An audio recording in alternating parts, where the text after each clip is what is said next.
Hello students,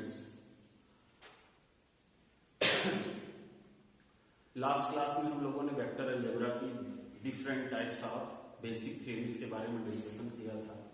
but I have already said that, मैं बार बार आप लोगों से पहले भी कह चुका हूं कि किसी भी चैप्टर की थियरी पढ़ने से उस टॉपिक का कंप्लीशन नहीं होता है जब तक कि उस थियरी को पढ़ने के बाद किसी स्टैंडर्ड बुक के आप सारे क्वेश्चंस नहीं लगा लेते। फॉर एग्जाम्पल, जो भी टॉपिक्स मैंने आपको पढ़ाए वो मैंने पढ़ाया वो आपके लिए एग्जैक्ट एंड सफिशिएंट है कि नहीं, इस बात का आइडेंटिफिकेशन आप कैसे करोगे?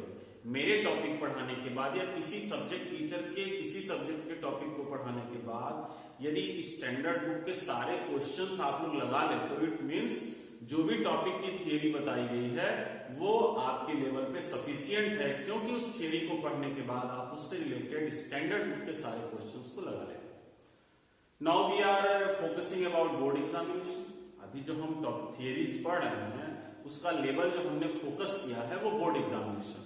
तो अभी तक की जितनी भी थियरी हम लोगों ने पढ़ी है, अभी आप देखेंगे कि उस थियरी को हम एक बार रिव्यू करेंगे फिर से, और सारे जितने भी आपके सीबीएसई के द्वारा एनसीईआरटी बुक के क्वेश्चंस, आज तक के सीबीएसई बोर्ड में आए हुए सारे न्यूमेरिकल प्रॉब्लम्स आप लगा लेंगे।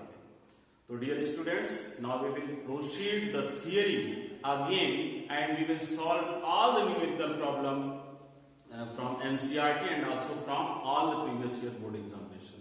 अब थियरी को हम एक बार फिर से रिवाइज करेंगे और उसके बाद आप देखेंगे एनसीईआरटी के सारे प्रॉब्लम्स और सीबीएसई बोर्ड में आज तक आए हुए सारे क्वेश्चंस को वन बाय वन आप हैंडल करेंगे।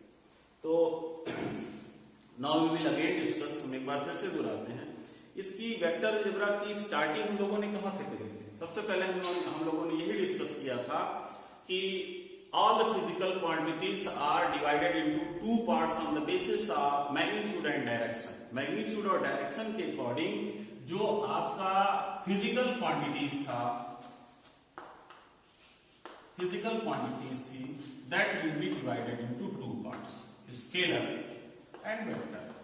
क्योंकि ये चीजें हम ऑलरेडी थारोली डिस्कस कर चुके हैं, लेकिन न्यूमेरिकल लगाने से पहले हम एक बार रिकॉल करेंगे। आप अपने एजुकेशन सिस्टम में रिकॉल को बहुत ज्यादा स्थान दिया कीजिए, बहुत जरूरी है। कभी भी कोई टॉपिक आप पढ़ें तो उससे रिलेटेड कोई भी चीज आती है तो उसको एक बार फुल आप हमेशा रिवाइज कर लिया करें। धीरे धीरे जब आप क्लासेस को करेंगे तो पढ़ने का फन क्या होता है, सिस्टम क्या होता है, एक आध चैप्टर पढ़ने के बाद सारी चीजों को आप समझ लेंगे।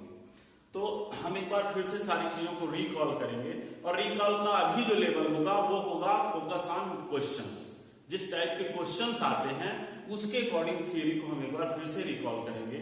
तो जब हम लोगों ने वेक्टर अलजेब्रा को स्टार्ट किया था तो हमने ये पढ़ा था कि फिजिक्स में बहुत सारी फिजिकल क्वांटिटीज का आपने डिस्कशन किया है and these physical quantity are classified into two parts, scalar quantity and vector quantity. और ये क्लासिफिकेशन किस बेसिस पे है?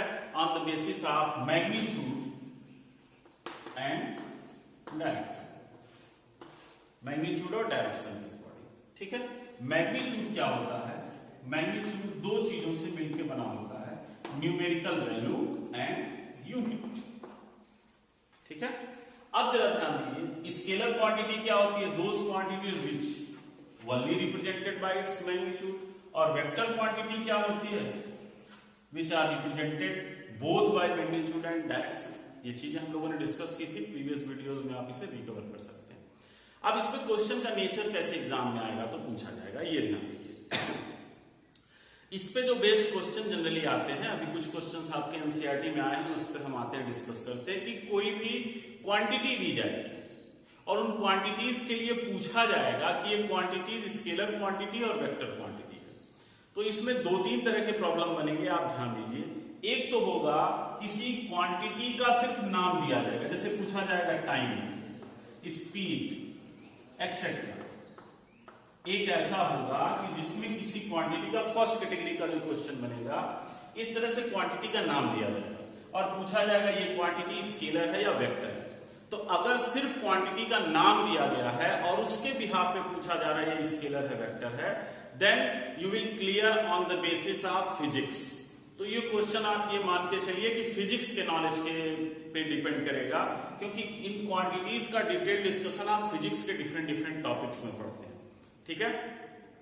तो यहाँ पे आपके फिजिक्स की कहानी होगी, इसलिए मान के चलो कि इस तरह के क्वेश्चंस आपके एनसीईआरटी में दे दिए गए हैं, लेकिन एग्जाम के लिए बहुत फ्रूटफुल नहीं होंगे, या बहुत बेसिक लेवल की क्वांटिटी होगी जिसे आप 9th-10th के बिहाफ पे जानते हो।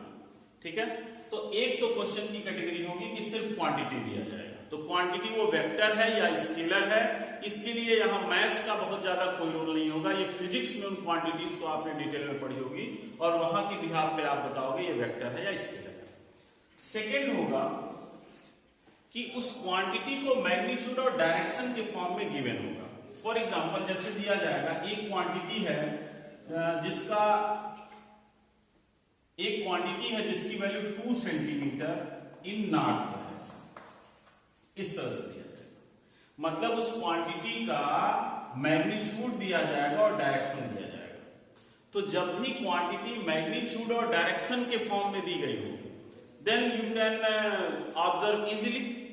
अगर सिर्फ ऐसा दिया है मैग्नीट्यूड तो आप बड़े आसानी से कह सकते हो सेकंड कि सिर्फ मैग्नीट्यूड किसी क्वांटिटी जैसे दिया गया है कि ये क्वांटिटी है, ठीक है, और इसके लिए दिया गया है कि इसको हम 2 सेंटीमीटर के द्वारा रिप्रेजेंट कर रहे हैं, तो ये क्या है, तो सिर्फ अगर मैग्नीट्यूड के द्वारा रिप्रेजेंट है इसका मतलब ये हो गया कि वो स्केलर क्वांटिटी को, और अगर कोई ऐसी क्वांटिटी है जिसमें मैग्नीट्यूड और डायरेक्शन दोनों दिया गया है तो वो इसका मतलब हो जाएगा कि वेक्टर क्वांटिटी। तो ये 2-3 तरीके से प्रॉब्लम पूछे जाएंगे कि कोई क्वांटिटी सिंपली दी गई होगी और पूछा जाएगा ये स्केलर है या वेक्टर है, देन फिजिक्स के बिहाफ पे आप उसे क्लियर कर सकते हैं। और किसी क्वांटिटी का मैग्नीट्यूड और डायरेक्शन दिया गया है तो अगर किसी क्वांटिटी को सिर्फ मैग्नीट्यूड के द्वारा रिप्रेजेंट किया गया है इट मींस वो स्केलर क्वांटिटी होगी, और उसमें अगर डायरेक्शन भी दे दिया गया है then it will be vector quantity. अब इसके बिहाफ पे आप देखो अपने एनसीईआरटी के कुछ क्वेश्चंस को आप लगा सकते हैं। फॉर एग्जांपल ये आपका टाइप्स ऑफ वेक्टर है जिसकी थियरी आप पढ़ चुके हैं। अब न्यूमेरिकल लगाने के लिए जिन पॉइंट्स की रिक्वायरमेंट थी यहां पे रिपीट किया गया है। अब आप देखें एनसीईआरटी का 10.1 का question number 2nd and 3rd। NCERT exercise 10.1 question number 2nd and 3rd, ये दोनों क्वेश्चन इन्हीं कॉन्सेप्ट पे आपके बेस हैं। क्वेश्चन नंबर 2nd क्या कहता है, classify the following measures as scalar and vector. Second question है classify the following measures as scalar and vector. कुछ मेजरमेंट दिए हैं, पहला है first 10 kg, second 2 metre north west, 2 metre north west, third 40 watt, fourth 10 to the power -19 coulomb, fifth 20 metre पर second square. अब ये वो क्वांटिटीज हैं जिनको उसके मैग्नीट्यूड और डायरेक्शन के अकॉर्डिंग दिया गया है। और ध्यान दीजिए मैग्नीट्यूड में 2 चीजें होती हैं, numerical value and its unit. अब किसी भी क्वांटिटी को जब उसके मैग्नीट्यूड को दिया गया होगा तो उसकी न्यूमेरिकल वैल्यू होगी और यूनिट होगी, और किसी भी क्वांटिटी के यूनिट को देख के आप उस क्वांटिटी को फिजिक्स के थ्रू बता सकते हैं। जैसे 10 kg, अब जरा देखो सोल्यूशन इसका। फर्स्ट 10 kg, kg मींस किस क्वांटिटी को रिप्रेजेंट करता है, मास। Is that clear? और मास कौन सी क्वांटिटी होती है आपने फिजिक्स में पढ़ा है, scalar. Is that clear? Next आप देखो सेकेंड 2 मीटर, ठीक है। अब जरा यहां फिजिक्स का जस्टिफाई करने में स्केलर क्वांटिटी बहुत important role most of the question में होगा। जिस मेजरमेंट को रिप्रेजेंट करने के लिए डायरेक्शन दे दिया गया वहां फिजिक्स का रोल नहीं होगा कोई, क्योंकि डायरेक्शन दिया है, मैग्नीट्यूड तो आगे दिया ही दिया होगा, तो आप बिना किसी लॉजिक के कह सकते हैं कि वो वेक्टर क्वांटिटी है। लेकिन जहां पे ये डायरेक्शन नहीं दिया है, सिर्फ क्वांटिटी दिया गया है या सिर्फ मैग्नीट्यूड दिया गया है, वहां आपको फिजिक्स के बेसिक क्वांटिटी के नॉलेज को अप्लाई करना पड़ेगा। अब अगर सिर्फ 2 मीटर दिया होता तो ये मीटर जो होता है वो 2 क्वांटिटी की यूनिट को रिप्रेजेंट करता है, डिस्टेंस के भी केस में होता है और डिस्प्लेसमेंट के भी केस में होता है। अब चूंकि 2 मीटर के साथ नॉर्थ वेस्ट दिया है, डायरेक्शन भी दिया है, यानी कि ये डिस्प्लेसमेंट को रिप्रेजेंट करेगा। अब अगर इसी क्वेश्चन में आप इसको हटा दो, सिर्फ 2 मीटर दिया गया होता, देन ये डिस्टेंस को रिप्रेजेंट करता। अब ये डिस्टेंस डिस्प्लेसमेंट क्या है, ये यहां वेक्टर अलजेब्रा की चीज नहीं है, फिजिक्स की चीज है, और ये 9th 10th लेवल की चीजें जो आपकी क्लियर होनी चाहिए। अगर कोई डाउट होगा तो आप कमेंट करके बताइएगा, किसी दिन हम उसको भी डिस्कस कर देंगे। वैसे बेसिकली ये फिजिक्स की बहुत बेसिक चीज है, थोड़ा भी आपने पढ़ा होगा तो आपको क्लियर होगा। अब सिर्फ अगर 2 मीटर कहा जाता, इसके आगे नॉर्थ वेस्ट नहीं दिया जाता, तो मीटर डिस्टेंस और डिस्प्लेसमेंट दोनों के लिए रिप्रेजेंट होता है यूनिट, तो ये डिस्टेंस को रिप्रेजेंट करता अगर विदाउट डायरेक्शन होता। लेकिन 2 मीटर के साथ डायरेक्शन भी दिया गया है, इसका मतलब ये डिस्टेंस नहीं होगा, डिस्प्लेसमेंट होगा। और डिस्प्लेसमेंट कौन सी क्वांटिटी होती है, वेक्टर क्वांटिटी। नेक्स्ट 40 वाट। वाट किसकी यूनिट है, वाट किसकी यूनिट होती है, नहीं एक सॉरी थर्ड दिया है 40 डिग्री, एक थर्ड ऑप्शन है मेरे से मिस कर गया, ये फोर्थ है, थर्ड है 40 डिग्री, ठीक है। अब डिग्री किसको रिप्रेजेंट करता है, एंगल को रिप्रेजेंट करता है, आप इनिशियल क्लासेस से पढ़ते आ रहे हैं, ठीक है। 40 डिग्री 50 डिग्री 60 डिग्री। अब ये जरा आप देखो, डिग्री किसको रिप्रेजेंट करता है, एंगल को, ठीक है। डिग्री किसको रिप्रेजेंट करता है, एंगल को, और एंगल क्या होता है, स्केलर क्वांटिटी, ठीक है। मैथ्स में बेसिक क्वांटिटीज है, आपने पढ़ा होगा। 40 वाट,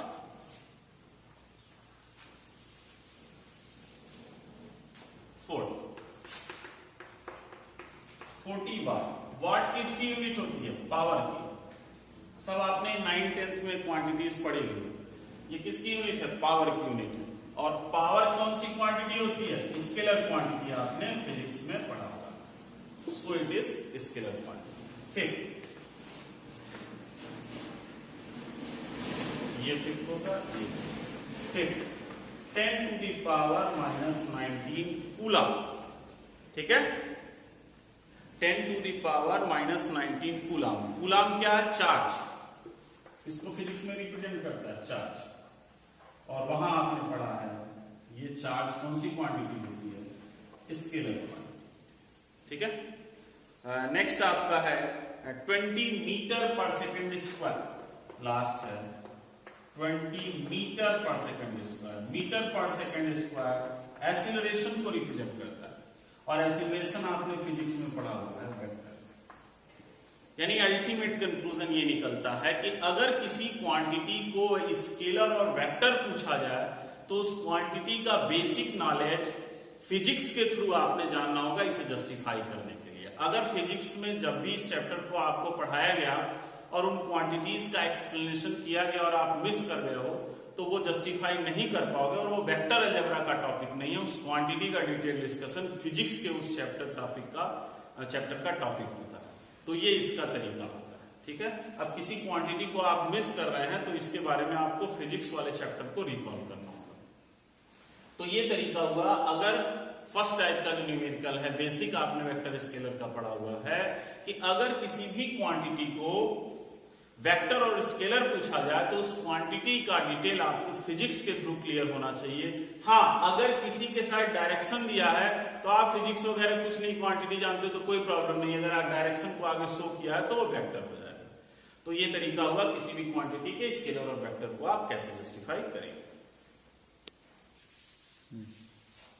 चलिए अभी एनसीईआरटी के क्वेश्चन नंबर 3 को देखिए। क्वेश्चन नंबर 3 क्या कहता है, classify following as scalar as vector. कुछ क्वांटिटीज दी गई हैं और पूछा जा रहा है बताइए स्केलर है या वेक्टर है। फर्स्ट है टाइम पीरियड, सेकंड डिस्टेंस,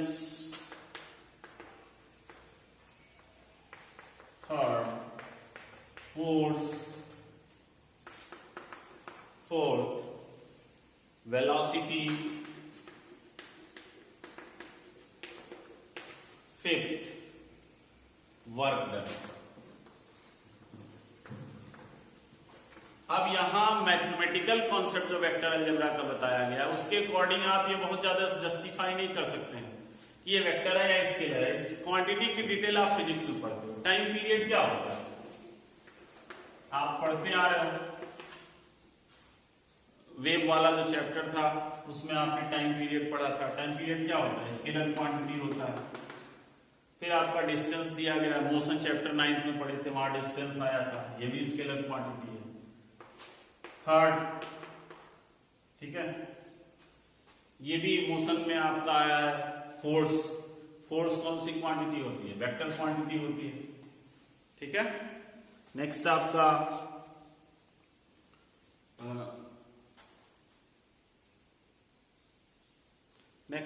है फोर्थ, सॉरी ये थर्ड।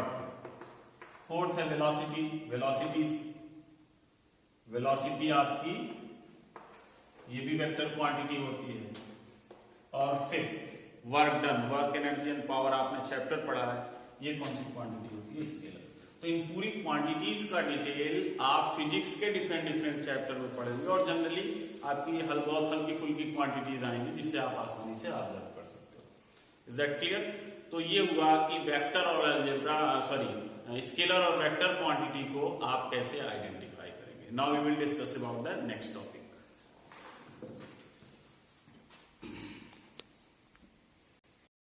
नाउ हमारा जो सेकंड टॉपिक है, पहला टॉपिक क्या था, how will you identify scalar and vector. अगला टॉपिक क्या है, how will you identify different types of quantities.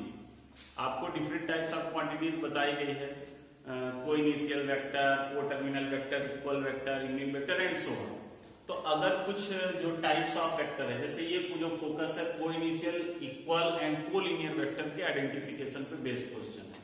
इस पे बेस्ड क्वेश्चन एनसीईआरटी के 10.1 का 4, 5 है और 10.2 का क्वेश्चन नंबर 4 और 19 है। तो वन बाय वन हम क्वेश्चन को टैकल करते हैं। 10.1 है सर, 10.1 का जो क्वेश्चन नंबर 4 है, एक स्क्वायर को ये रिप्रेजेंट कर रहा है और इस स्क्वायर के जो साइड्स हैं वो साइड्स डिफरेंट वेक्टर्स को रिप्रेजेंट कर रहे हैं। जैसे ये साइड वेक्टर ए को, ये साइड वेक्टर बी को, ये वेक्टर सी को और वेक्टर डी को। अब इस स्क्वायर के डिफरेंट साइड्स, इस स्क्वायर की जो डिफरेंट साइड्स है वो कुछ किसी न किसी वेक्टर को रिप्रेजेंट कर रही हैं।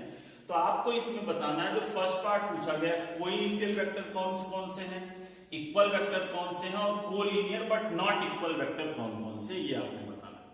तो टाइप्स ऑफ वेक्टर का कॉन्सेप्ट आपको क्लियर होना चाहिए। यहां मैं आपको पहले भी बता चुका हूं थियरी और फिर रिकॉल करूंगा। फर्स्टली आपसे पूछा जा रहा है कोइनिशियल वेक्टर। तो कोइनिशियल वेक्टर क्या कहते हैं, those vector whose initial points are same। Vector को आप कैसे रिप्रेजेंट करते हैं, इस तरह से एक लाइन सीगमेंट, वेक्टर का रिप्रेजेंटेशन आप पढ़े हो क्या होता है, एक लाइन सीगमेंट होती है और उसके एंड पॉइंट होते हैं और एरो के द्वारा इसका डायरेक्टेड लाइन सीगमेंट होती है जो वेक्टर को रिप्रेजेंट करती है। तो ये इनिशियल पॉइंट होता है, फाइनल पॉइंट होता है और ये इसके डायरेक्शन को रिप्रेजेंट। तो those vector whose initial points are same,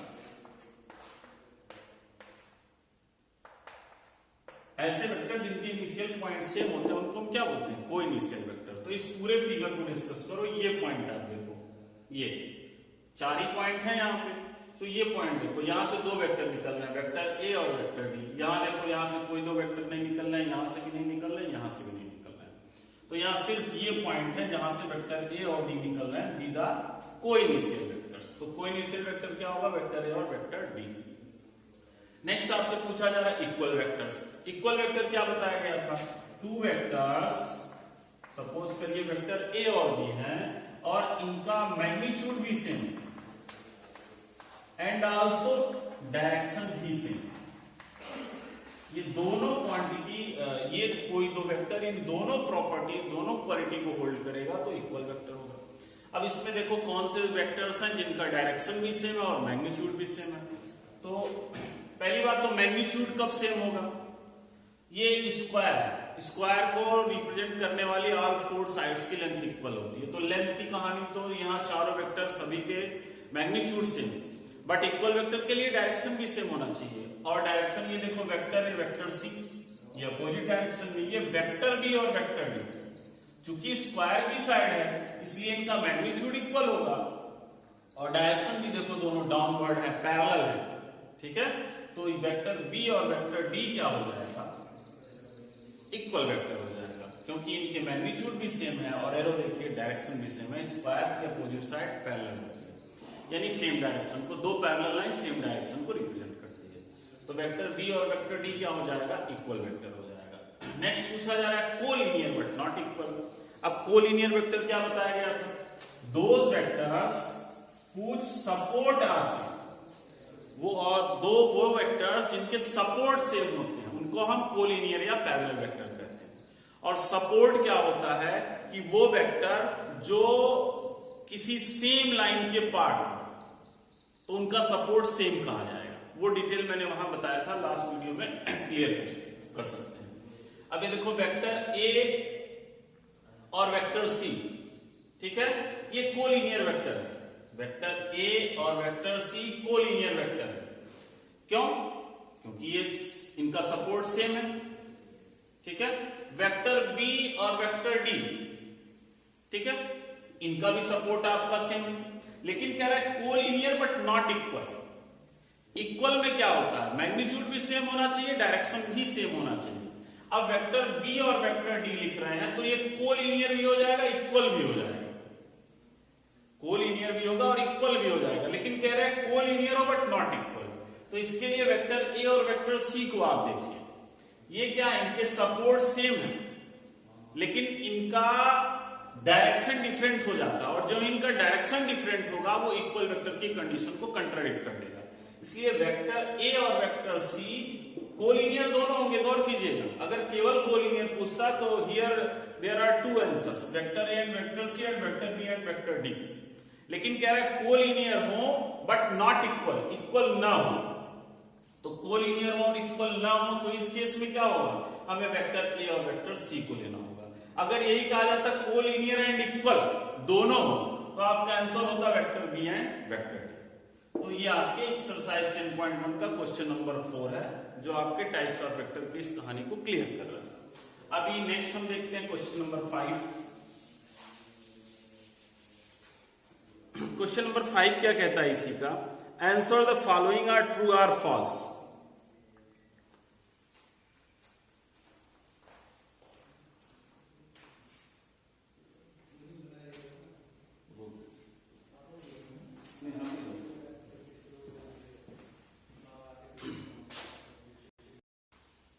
next exercise 10.1 का क्वेश्चन नंबर 5 ट्रू फॉल्स है।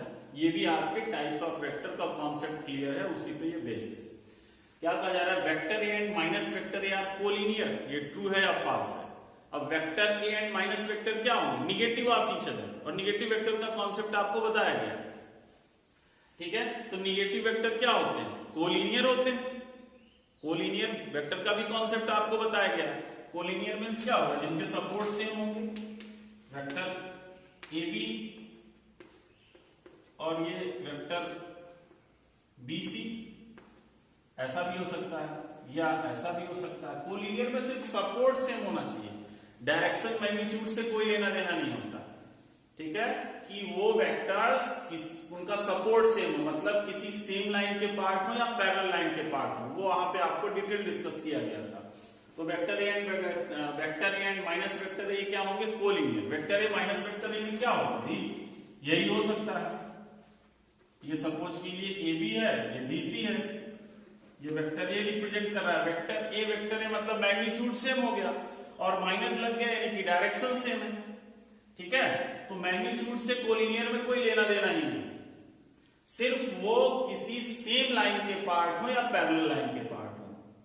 तो vector A minus vector A ये क्या हो जाएगा, कोलिनियर वेक्टर हो जाएगा, ये ट्रू है। नेक्स्ट कहा जा रहा है two collinear vectors are always equal in magnitudes, false है।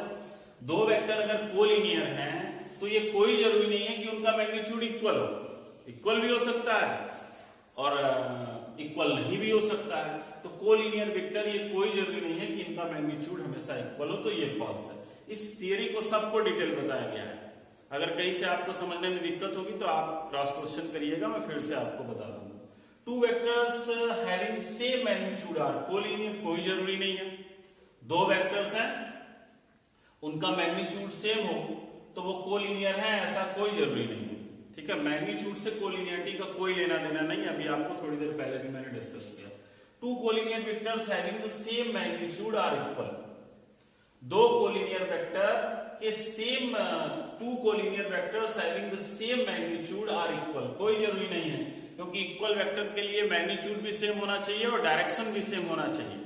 ठीक है, तो दो कोलिनियर वेक्टर्स का मैग्नीट्यूड सेम है, बट हो सकता है कि डायरेक्शन सेम ना हो, तो वो कोई जरूरी नहीं है कि इक्वल हो, तो ये भी आपका फॉल्स स्टेटमेंट हो जाएगा। नेक्स्ट आप आइए एक्सरसाइज 10.2 के क्वेश्चन नंबर 4 और 19 पे। नेक्स्ट कॉन्सेप्ट देखिए, एक्सरसाइज 10.2 एनसीईआरटी क्वेश्चन नंबर 4 है, find the values of x and y so that the vectors 2i plus 3j and xi plus yj are equal। दो वेक्टर्स दिए गए हैं, क्वेश्चन अकॉर्डिंग टू क्वेश्चन क्या कहा जा रहा है कि 2i plus 3j is equal to xi plus y। ये दोनों वेक्टर इक्वल हैं, तो x और y की वैल्यू बताइए। और इक्वल वेक्टर में आपको बताया गया था कि अगर these two vectors are equal then the coefficient of I, j k are also equal। ठीक है, तो it means x is equal to 2 and y is equal to 3। ठीक है, तो ये भी टाइप्स ऑफ वेक्टर के कॉन्सेप्ट पे क्वेश्चन बेस्ड है। एक क्वेश्चन और एनसीईआरटी का है, क्वेश्चन नंबर 19, ये भी इसी पे बेस्ड है। नेक्स्ट क्वेश्चन देखिए, एक्सरसाइज 10.2 का क्वेश्चन नंबर 19 है, ये भी टाइप्स ऑफ वेक्टर का कॉन्सेप्ट जो बताया गया आपको, अगर वो क्लियर है तो इन क्वेश्चंस को आप लगा सकते हैं। If vector A and B are two collinear vector, अब कोलिनियर वेक्टर का कॉन्सेप्ट आप बिल्कुल क्लियर रखिए। कोलिनियर वेक्टर क्या होता है, वो सपोर्ट आर से, सपोर्ट का मतलब ये ए बी सी, ठीक है, सेम लाइन के पार्ट, तो ये वेक्टर ए हो और ये वेक्टर बी हो, तो ये क्या हो जाएंगे, कोलिनियर होंगे। ध्यान दीजिए, इसके साइन को अगर हम चेंज करें, ए बी सी, ये वेक्टर ए है, इसको ऐसे कर दीजिए, ये वेक्टर बी है, दे आर आल्सो कोलिनियर, तब भी ये कोलिनियर होंगे। इनका सपोर्ट सेम होना चाहिए, पैरेलल हो, A B C B, they are also collinear. ठीक है, A B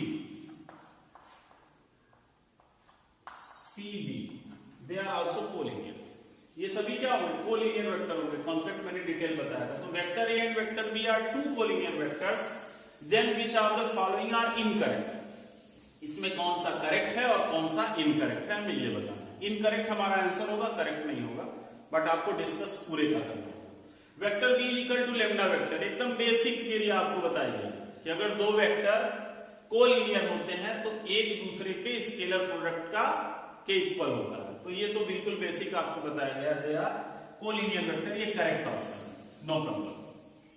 unit vector A is equal to plus minus unit vector B, इसका वेक्टर ए और वेक्टर बी यूनिट वेक्टर है, इसका मतलब इनका मैग्नीट्यूड सेम है। ठीक, इनका मैग्नीट्यूड क्या है, सेम है, और ये प्लस माइनस बी है, मतलब दोनों का डायरेक्शन सेम भी हो सकता है, डिफरेंट भी हो सकता है।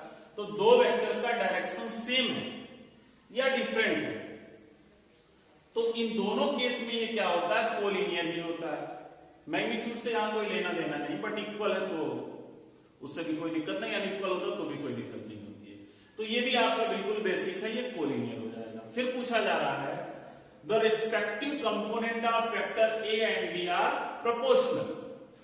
ठीक है, the respective component of vector A and B are proportional, दो वेक्टर, वेक्टर ए और वेक्टर बी हैं, और उनके रिस्पेक्टिव कंपोनेंट मतलब आई का, जे का, के का, ठीक है, ये प्रोपोर्शनल है, तो ये वेक्टर कोलिनियर वेक्टर होगा या नहीं। ठीक है, तो magnitude will be different but they will be collinear. इस केस में क्या होगा, इनका मैग्नीट्यूड अलग अलग होगा, वेक्टर ए और बी का, लेकिन इनका डायरेक्शन सेम होगा, वेक्टर आई वाले का वेक्टर आई, जे वाले का वेक्टर जे, के वाले का वेक्टर के। ठीक है, तो इस केस में ये इनकरेक्ट हो जाएगा। अभी मैं इसको और डिटेल बताता हूं।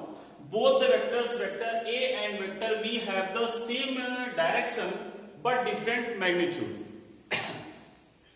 दो वेक्टर्स वेक्टर ए और vector B have the same direction, direction उनका सेम है बट डिफरेंट मैग्नीट्यूड, लेकिन मैग्नीट्यूड उनका क्या है, वो डिफरेंट है। ये भी क्या होगा, इनकरेक्ट होगा। इस केस में वेक्टर ए और vector B are two collinear vector, then अगर वेक्टर ए और वेक्टर बी कोलिनियर वेक्टर है, गौर कीजिएगा, ये कोलिनियर का कॉन्सेप्ट मैंने आपको बताया, ये गिवन है, तो ये गिवन है, इसके अकॉर्डिंग ये सही होगा कि नहीं, both the vectors vector A and vector B have the same direction. ये कोई जरूरी नहीं है कि वेक्टर ए और वेक्टर बी अगर कोलिनियर है तो उनका डायरेक्शन सेम हो।